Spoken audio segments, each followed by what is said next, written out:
Monsieur le député de Bordua.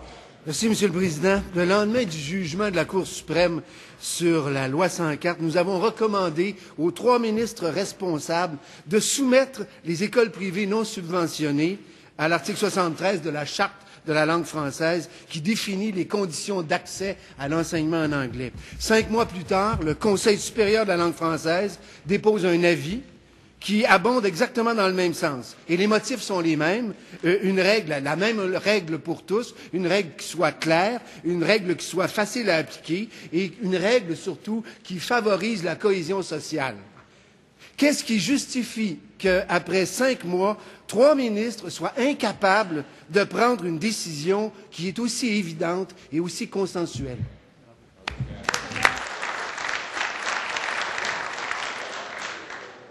Madame la ministre responsable. Merci, Monsieur le Président. Monsieur le Président, nous savons tous que la loi 104 s'applique jusqu'au mois d'octobre prochain. Monsieur le Président, nous avons, la semaine dernière, reçu l'avis du Conseil supérieur de la langue française a été publié et rendu public la semaine dernière. Il fait partie de la réflexion. Nous sommes au travail, nous sommes à l'œuvre. Ma collègue de l'Éducation, ma collègue de la Justice, nous sommes au travail pour trouver la meilleure solution possible et la solution la plus durable, Monsieur le Président. Bravo. En question complémentaire, Monsieur le député de Bordua. Est-ce que la ministre peut nous confirmer ici dans cette Chambre que le gouvernement souhaite recourir à la clause non-obstant pour assujettir les écoles privées non subventionnées à la Charte de la langue française, telle que 2 ministres l'ont déclaré hier en réponse à des questions? Madame la ministre responsable de l'application de la Charte de la langue française. Alors, Monsieur le Président, je répète encore une fois que la loi 104 est valide jusqu'au mois d'octobre prochain et que le travail se fait présentement pour trouver la meilleure solution possible.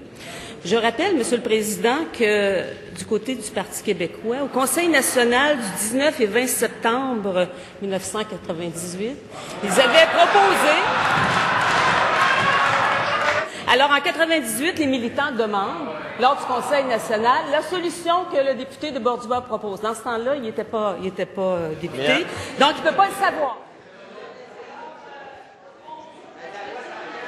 Question complémentaire. En question complémentaire, Monsieur le député de Bordua. En question complémentaire, Monsieur le Président? Absolument. Bon, alors, en question complémentaire, c'était une question principale, je pense qu'on souhaitait. Parce que là, il n'y a pas de réponse. Un instant. Monsieur le député de Bordua, un instant. Alors, vous serez donc en question principale.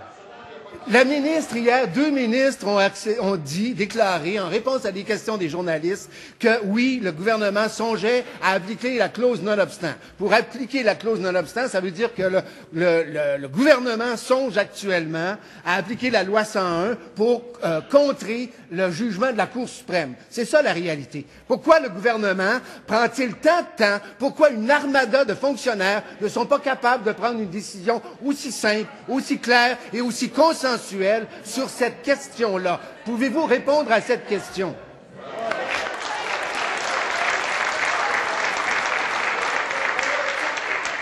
Madame la ministre responsable de l'application de la Charte de la langue française.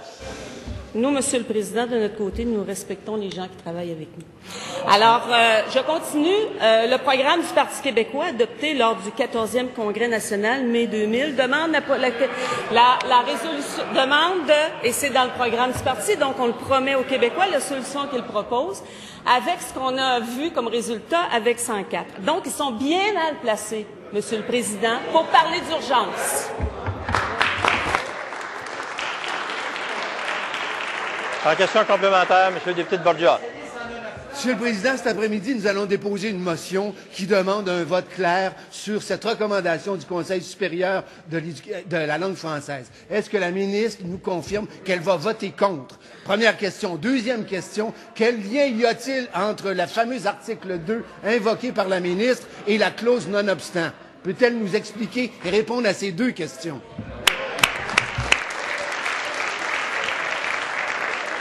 Madame la ministre responsable de l'application de la Charte de la langue française.